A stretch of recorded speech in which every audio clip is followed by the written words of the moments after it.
Who are end-of-life doulas? Those of you here know, but I'm going to go ahead and say it because there'll be people that'll watch this later that they really don't know. And I can tell you that I've been at end-of-life doula conferences and people come up and go, really, what is an end-of-life doula? You would think if someone came to an end-of-life retreat or conference that they would know, but a lot of people don't. And let me tell you why. They don't because what they're tuning into, what you might have tuned into, is that you have that desire, you're inspired. So you go, end-of-life doulas, serving the dying, that's me.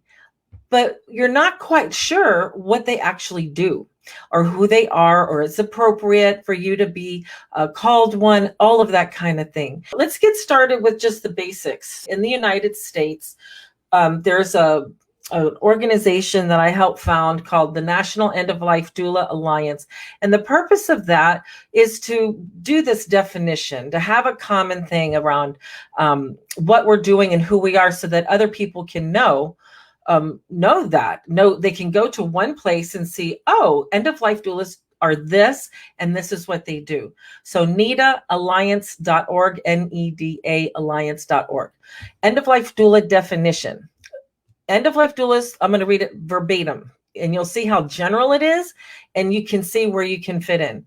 End-of-life doulas provide non-medical, holistic support and comfort to the dying person and their family, which may include education and guidance, as well as emotional, spiritual, or practical care from as early as initial diagnosis through bereavement. Okay, so there's not a lot of like very detailed information. It's broad, right? So you can fit in anywhere. All right, that's professional doula. But I want to get down to the inspiration, the person who just knows that they're that person that people have always come to. You're the one in your family, right? You're the one who's inspired. So I want to show you. I wrote this book, Accompanying the Dying. Accompanying the Dying. I wrote my course that I teach and train from. The title, I very carefully wrote it, and it's this. Let me read my book that I wrote a couple years ago, Accompanying the Dying, a practical, heart-centered wisdom for end-of-life doulas and healthcare advocates. I chose every word carefully. My course is called Accompanying the Dying, Practical Guidance and Awareness Training. It doesn't say doula. It doesn't say doula. It describes what that thing is that we have inside. Inspired, it's practical. We accompany, we companion. We have to be aware to do so. You don't have to call yourself a doula for that. The thing is, though, and the end-of-life doula, this role that it's not new role, it's just been coined. Something that we've been doing forever. Those people that are drawn, the people that, people seek you out in your circle, your family, your friends, your co-workers, people around. They know that you are that person they can come to when things are going on, like serious illness or dying or death. You don't have to call yourself end-of-life doula. That is a person who accompanies. Whether you're a birth doula, end-of-life doula, that person accompanies a family in a practical way. They tend to the family so they can tend to the business of birthing or deathing or whatever it is, illness. The doula is somebody that they're not telling anybody what to do as much. They're providing support. They're being present. So this is way broader and more real than any professional role. Let's put that up for a minute. So so let's just go down the list of what kinds of people, what are they doing? So hospice volunteer, that naturally comes to mind. Hospice volunteer, volunteering their time in the community. What about healthcare workers? Okay, not every healthcare worker is drawn to death and dying and helping people there, but hospice workers are. People that work in ICU, people that work in ER, our first responders are, yes, they're trying to save lives, but countless of times, probably we'll have to ask them, how much of the time are they sitting with somebody out there in the field while they die? And so they're not alone and they're not afraid and they're with them as they die. They're doulas. It's the people that are inspired to be with others. They're not afraid to be with others at the end of life, and they want to be there. That's the difference. So it's not like nobody can do it but a trained person. It's that even amongst the lay people that have never worked in healthcare, maybe never trained as a doula, there are people that don't shy away. That's a doula heart for end of life.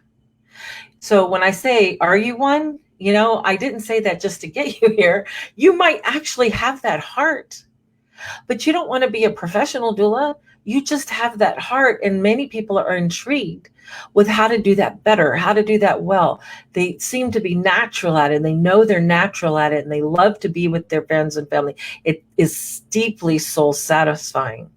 But some people just want to do it better. So I know you're seeing a lot about end-of-life doulas out here in a professional way, but that's just a very small piece of who is becoming an end-of-life doula, or who is claiming that for them. So I'm just kind of got a little list. So we said the hospice volunteers, the healthcare workers, like we've already just mentioned. There is a certain group of healthcare workers that are very drawn and are really good at accompanying the dying wherever they are.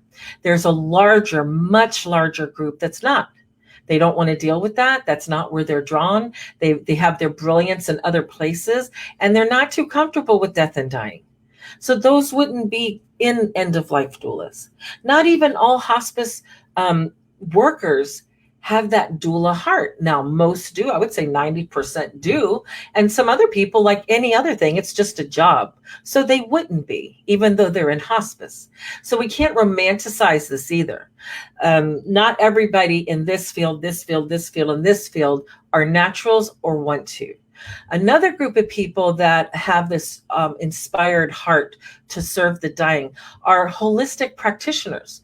So people like acupuncturists, functional medicine, Reiki, naturopaths, chiropractors, people that are more holistic, energy medicine, integrative practitioners, people like that. Most of them want to, life it all, life. We're going to beat life. We never die. Of course, there's all of that, which is valid for the people who believe that, and it helps inspire them to live a healthy life, and that's good. And there are people that of that kind of background who understand the natural life and death cycle and speak that language, and they want to work with people who are also seriously ill and who will die. See, the thing about serious illness leading to death and there's no healing there, we all know that that's not true. So much healing in body systems with good palliative care, in heart, in mind, in relationship. So much healing happens at the end of life, can happen at the end of life if people are willing. So just because someone's dying towards their death doesn't mean they're not going to have amazing healing in one way or another. So holistic practitioners, this new group of people who want to specifically work as an end-of-life doula.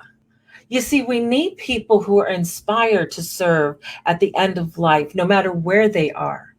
Not everybody will be able to receive this kind of assistance in hospice, or in a hospital, or at a clinic, or in their neighborhood, or at the palliative care center, or at the home health.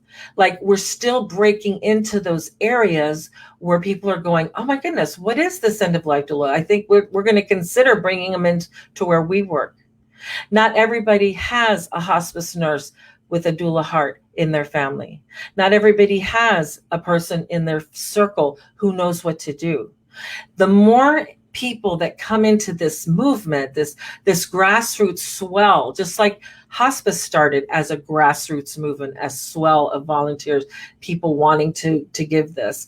That started as a grassroots movement. This end-of-life doula role is as inspired people going, you know what, I want to do something to empower my community. I want to do this more than I can do within than within any one organization. I want to serve my community within my hospice or my hospital, and I also want to serve on a deeper level that I can't do over there. So basically, that is who end-of-life doulas are. And many people, when they read about doulas, they go, wow, that's me. That's me. I have that heart. So that's what I want to leave you with today. I'm going to go look at the comments. Let me share this. Okay. Watching the replay as I'm just waking up here, preparing for my own spiritual practice first. Thoughts, manifestation, my death doula work, lots unfolding for me.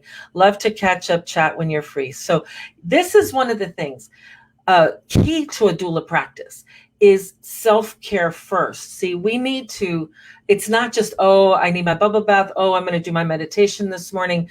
What happens when we're serving people at the end of life is that, of course, you see that we're in the midst of deep suffering. We have to ramp up the way we care for us. We need to ramp up how are we with our own suffering.